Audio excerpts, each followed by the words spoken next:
Oke, lanjut sekarang ke soal nomor 6. Buatlah lingkaran A dengan jari-jari tertentu sedemikian rupa sehingga luasnya sama dengan juring pada lingkaran B dengan sudut pusat dan jari-jari tertentu. Jelaskan. Jadi soal nomor 6 ini ternyata masih berkaitan dengan soal nomor 5. Ya, masih ingat ya pembahasan soal nomor 5? Mungkin bagi adik-adik yang kebetulan belum menyaksikan video pembahasan soal nomor 5, linknya sudah saya sertakan di deskripsi dari video kita kali ini. Jadi, untuk bisa memahami soal nomor 6, syaratnya adik-adik harus memahami pembahasan soal nomor 5. Ya, oke. Kita akan ulangi sedikit saja pembahasan soal nomor 5. Kita mengingat sekilas ya, di soal nomor 5 itu diketahui ada sebuah lingkaran yang jari-jarinya 14 cm. Tugas kita adalah menghitung sudut pusat dan jari-jari suatu juring lingkaran yang lain supaya memiliki luas yang sama dengan lingkaran A. Nah, ini kan berarti kasusnya sama seperti soal nomor 6, ya. Untuk pembahasan soal nomor 5 ini kita batasi ada dua kemungkinan penyelesaian, ya, seperti telah kita bahas ya, bahwa kalau ada soal semacam ini penyelesaiannya itu banyak sekali kemungkinannya. Ya, ini sudah kita batasi menjadi dua kemungkinan saja. Kemungkinan yang pertama, ya, sudut pusat dan jari-jari juring lingkaran yang lain. Kemungkinan yang pertama adalah sudut pusatnya 90 derajat, kemudian jari-jarinya 28 cm. Lalu untuk kemungkinan yang kedua, sudut pusatnya itu 10 derajat. Nah, ini mungkin saya salah tulis ya, Dek ya. Dan jari-jari lingkaran itu 84 cm. Nah, kita bisa mengacu ke sini untuk menyelesaikan soal nomor 6. Ya. Jadi nanti lingkaran A, ya langsung aja nanti jari-jarinya 14 cm. Kemudian untuk sudut pusat lingkaran B, ya juring pada lingkaran B, langsung aja sudut pusatnya kita tentukan 90 derajat dan jari-jarinya 28 cm. Atau bisa juga sudut pusatnya 10 derajat lalu jari-jarinya 84 cm, ya. Kita bisa pilih salah satu. Ya. Oke, kita akan gunakan kemungkinan yang pertama saja ya. Jadi kita kembali ke soal nomor 6. Nah, tugas kita di sini yang pertama adalah membuat sebuah lingkaran. Nah, misalkan ini adalah lingkaran A. Ya. Oke, supaya tidak lupa ya. Jadi kita mengacu ke kemungkinan pertama. Kemungkinan pertama. Ini dari soal nomor 5. Ya, Dek ya. Kemungkinan pertama, kemungkinan penyelesaian pertama di soal nomor 5 itu kita temukan theta ya, Dek ya, sama dengan 90 derajat. Kemudian R-nya tadi berapa? Coba. Saya kok sedikit lupa ya. Nah, ini R-nya 28 cm ya. Kita tulis lagi di sini ya. Nah, ini R-nya 28 cm.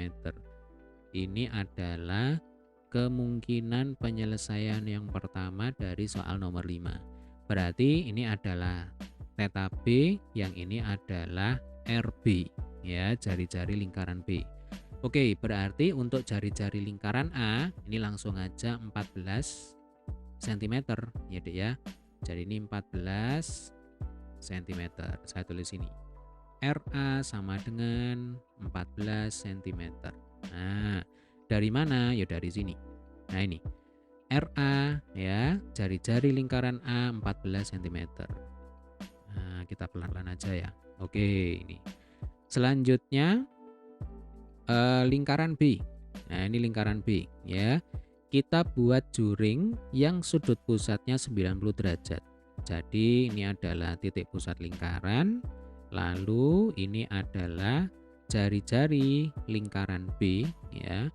28 cm. Saya tulis ini. Berarti RB sama dengan 28 cm ya. Jadi ini lingkaran A. Nah, ini lingkaran A ya. Lingkaran A. Kemudian yang ini adalah lingkaran B. Nah, ini lingkaran B. Ya, jari-jari lingkaran B 28 cm. Kemudian sudut pusatnya 90 derajat. Jadi ceritanya kita akan menggambar atau akan membuat ya, sebab perintahnya di sini buatlah. Nah, lebih tepatnya di sini gambarlah, kan begitu ya. Jadi buatlah juring pada lingkaran B. Ya sudah, ini kita buat, ini juringnya. Nah, ini ya. Sudutnya berapa? Sudut pusatnya 90 derajat. Siku-siku. Nah, ini juringnya. Ya, ini adalah juring pada lingkaran B. Yang mana juring pada lingkaran B, ini luasnya kalau kita hitung pasti sama dengan luas lingkaran A. Ya. Nah, coba aja ya kita hitung ya. Jadi luas juring. Nah, luas juring rumusnya kan theta ya deh ya, sudut pusat dibagi 360 derajat kali pi r kuadrat. Berarti ini pi kali rb kuadrat. Nah, kita masukkan tetanya 90 ya, siku-siku per 360. Jangan lupa di sini derajat ya. Kali pi kali rb kuadrat. Nah, rb-nya kan 28. Berarti ini 28 kuadrat ya. 90 per 360 ini kalau disederhanakan sama dengan 1/4. Atas dibagi 90, bawah dibagi 90, ini berarti 1/4 ya. Pi-nya biarkan aja. Kemudian kalau 28 kuadrat, ini kan sebenarnya bisa kita tulis menjadi 28 kali 28 ya. Nah, ini 28 kali 28. Berarti ini bisa kita coret, 4-nya dicoret dengan 28 ya. Berarti 4 dibagi 4 habis ya, sama dengan 1. 28 dibagi 4 sama dengan 7. Nah, 7 kali 28 itu sama dengan berapa? 196 ya. Berarti luas juring pada lingkaran B sama dengan 196 pi cm persegi. Sekarang kita akan menghitung luas lingkaran A. Ya, luas lingkaran A, LA. Nah, rumusnya adalah pi kali RA kuadrat. Ini sudah kelihatan. Ya, Dek ya, pi kali 14 kuadrat. Nah, 14 kuadrat itu kan ya 196. Berarti luas lingkaran A sama dengan 196 pi cm persegi. Nah, terbukti di sini bahwa luas juring lingkaran B sama dengan luas lingkaran A. Nah, saya tulis ini ya. Luas juring sama dengan luas lingkaran A.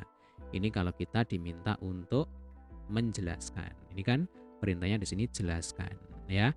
Jadi sekali lagi soal nomor 6 kita mengacu ke soal nomor 5, ke pembahasan soal nomor 5 ya. Oke, demikian tadi adalah penyelesaian untuk soal nomor 6. Oh ya, ini kemungkinan 1 ya. Kemungkinan kedua kalian bisa coba sendiri ya. Di kemungkinan kedua, nah ini kita kembali ya. Nah, ini kemungkinan kedua kan sudut pusatnya 10 derajat. Jari-jarinya 84 cm. Ya sudah, disesuaikan aja. Ya, nanti sudut pusatnya itu dikira-kira besarnya 10 derajat, kemudian jari-jarinya sama dengan 84 cm ya. Oke, kira-kira demikian adalah penyelesaian untuk soal nomor 6 ya Dek ya. Jika ada pertanyaan, ada hal-hal yang belum kalian pahami, jangan sungkan untuk tulis di kolom komentar. Baik, sampai ketemu di video pembahasan soal berikutnya.